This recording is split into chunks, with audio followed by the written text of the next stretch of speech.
Olá, assombrados, eu sou Ana Paula e vou contar um relato para vocês neste tipo ao vivo de hoje. E aí, tudo bem? Espero que esteja tudo bem. Já vou pedindo para você deixar o like no vídeo e não se esqueça de fazer aquela visitinha à nossa loja virtual, lojassombrada.com.br. Ok? Combinado? Então, beleza. Não se esqueça que tem caixa assombrada do mês de março já disponível na loja com o tema Serial Killer. Você vai receber camiseta, eco bag, bowl para comer um cereal e se tornar um serial killer. Tá? Olha aqui, um serial killer. Então, bowlzinho aqui, ó. Muito 10 para você comer o seu cereal. Vai receber o cereal também, tá? Só não sei qual deles, porque pode ser qualquer um desses. É muito legal. Enfim, aproveite, não deixe a sua caixa serial killer passar, tá bom? Vamos então ao relato de hoje, que é este. O início da história do xamã francês. Quem aí acompanha as histórias do xamã lá na França? Olá, Ana e assombrados. Alguém tomou banho, está muito cheiroso. Oi, Ana e assombrados, ele voltou de novo. Sim, o nosso querido xamã. Não imaginava que voltaria tão cedo. Ele trabalha bastante como engenheiro civil e fora as ajudas dadas às pessoas necessitadas na cidade. Mas como ele diz, gosto de viver bem a minha vida, dar e receber alegrias. Um bom vivan, é isso. Mostrei que o relato foi contado e os comentários. E ele ficou triste em não entender o português. Mas fiz ele escutar e fui fazendo a tradução. E ele disse assim: nossa, essa moça, além de bonita, é talentosa. Muito obrigada. Ela tem uma voz envolvente que hipnotiza a gente, né? Vou aproveitar a minha voz e hipnotizá-los. Não, brincadeira. Muito obrigada, senhor xamã, que eu não sei o nome. E aí eu disse assim: olha, ela é muito bem casada, viu? O Matheus é maravilhoso também. Ele riu e me disse: ai, minha filha, a mulher dos outros é como um lindo quadro, a gente só olha sem tocar. Muito bem. Bom, e fiz um city tour no canal Assombrado, mostrei os vídeos do Matheus, os proibidões, então cobrei o relato do castelo que ele havia me prometido, já abrindo uma garrafa de vinho. E não pude evitar ao perguntar como ele tinha recebido esse título de xamã na cidade. Bom, achei interessante contar para vocês como tudo havia começado, e acho que a história do castelo ainda será para uma próxima visita e uma próxima garrafa de vinho, né? Como de costume, se tiver nomes, já estarão trocados. Ok, só um minuto que eu vou abrir para Dona Roliça, senão ela não nos dá paz, vocês já sabem. Pode ir, Rolicinha, seja feliz. Marrizinha já tá aqui e vamos lá, continuando. Então ele me contou. Agora é o xamã contando, tá? Sim. Tudo começou quando eu era criança. Eu via e sentia coisas que ninguém sentia. Podia prever mesmo se alguém ia morrer, problemas de saúde, perturbações. Meus pais eram muito religiosos. Hoje eles já estão nos braços de Deus e de Nossa Senhora. E eu não entendia o que eu tinha. Achavam que eu estava sendo acompanhado por demônios e sempre me levavam no padre da cidade para conversar comigo. Um dia eu disse: eu não quero mais conversar com esse cara, não. Quem está sendo acompanhado por demônios é ele. E aí eles ficaram rindo de mim. E eles ficam... não, ele continuou dizendo, né? Eu não vou com quem está sendo acompanhado por demônios, é ele. E eles ficam rindo de mim quando eu falo o que eu vejo e sinto pro padre. Os demônios? Peraí. Ele disse o seguinte: eu não quero mais conversar com esse cara, não. Quem está sendo acompanhado por demônios é ele. E eles, acredito que os demônios, ficam rindo de mim quando eu falo o que eu vejo e sinto pro padre. Esse padre não era boa pessoa, não. Ele adorava a companhia das crianças do catecismo, se é que você sabe o que eu quero dizer. Eu nunca fui ao catecismo. Meus pais tentavam me obrigar e eu sempre recusava. E às vezes até fugia para a floresta para não ir para a igreja com eles. E um dia, num dia de minhas fugas aí, eu os vi, os meus guias. Eles são seres grandes, olhos e mantos reluzentes e vozes calmas. E eu senti a energia que emanava deles. Era maravilhoso. Uma paz me envolveu e então eles falaram na minha mente: não tenha medo. A partir de hoje estaremos com você sempre que precisar. Você tem uma missão nessa terra e vamos te ajudar a pôr em prática muitas coisas.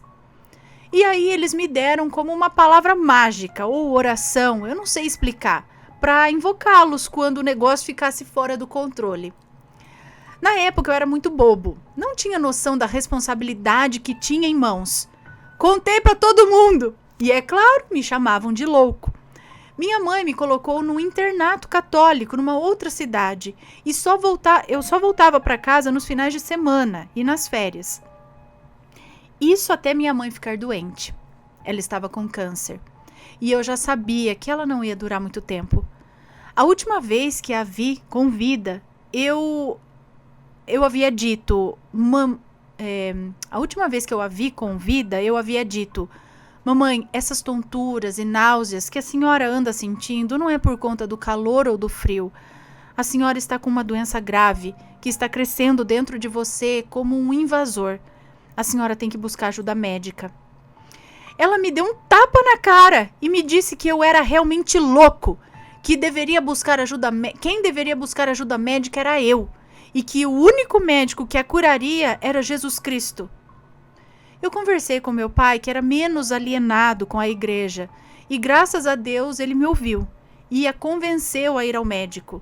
Mas como eu sabia, já era tarde demais.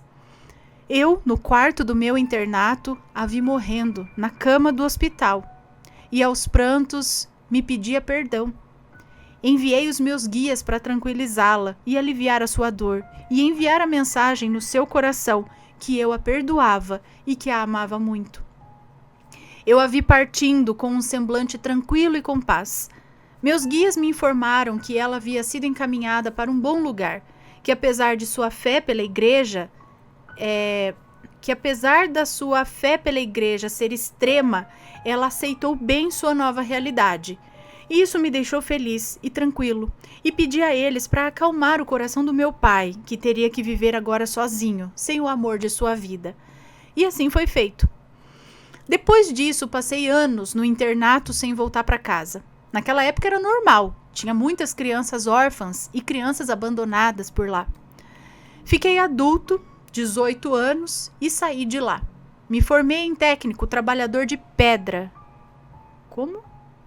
Me formei em técnico talhador de pedra, que é uma profissão muito bonita, onde eles recuperam monumentos antigos ou fabricam chaminés de pedra, entre outros. E todo esse tempo não fazia muita coisa, eu só queria estudar sobre assuntos espirituais. Estudei sobre ervas, sobre pedras, velas, símbolos, religiões. Eu não tinha vida social, eu não saía muito, pois eu era muito tímido. E então fui testado pela primeira vez. Estava indo ao mercado fazer compras para casa, pois o meu pai estava debilitado pelo tempo de trabalho duro. O seu corpo estava cobrando por isso. Muitas dores nas pernas, nas costas e nas mãos. Ele era pedreiro e dos bons. Eu acho que eu herdei o dom desse trabalho com ele. Então eu, nessa época, trabalhava numa empresa do Estado, na recuperação dos monumentos franceses. E eu adorava o meu trabalho. Viajava por todo o país, conheci cada lugar, você nem pode imaginar. Então eu cuidava da saúde do meu pai, cuidava da casa e fazia compras e cozinhava também. Eu adoro cozinhar. Aí o xamã parou para me dar uma receita de patê de javali. Patê de javali? Gente do céu. Patê de javali deve ser bom, porque se ele parou para dar essa receita, deve valer a pena. Bom, resolvi fazer uma comida especial então para o meu velho e fui ao mercado. Quando estava quase chegando a pé ao mercado, uma velha com um lenço preto na cabeça começou a gritar ao me ver. Xamã maldito! Bruxo! Você veio me buscar! Mas você não vai conseguir, ele não vai deixar, seu maldito. E sem entender nada, todo mundo no estacionamento começou a me olhar. Alguns conhecidos vieram na minha direção, outros foram na direção da senhora tentar acalmá-la e ela não parava de gritar: Xamã, bruxo! E aí, como num reflexo de um piscar de olhos, eu tive uma visão. Eu vi algo enorme atrás dela, um ser, uma sombra sem forma humana, que se debruçava atrás dela e a cada vez que ela me olhava, aquilo a abraçava. Ela tinha um medo. Era como se eu tivesse feito algo terrível com ela e todos me olhavam como se eu realmente tivesse feito. Até que consegui me aproximar dela e chamar pelos meus guias. Eles demoraram a chegar. Peguei na sua mão. Eles demoram a chegar, né? Chamei pelos meus guias, eles demoram a chegar. Eu peguei em sua mão e ela caiu no chão. Não desmaiada, mas como se ela tivesse perdido as forças nas pernas. Queriam chamar a polícia e uma ambulância, e eu pedi que não fizessem nada, pois ela estava perturbada.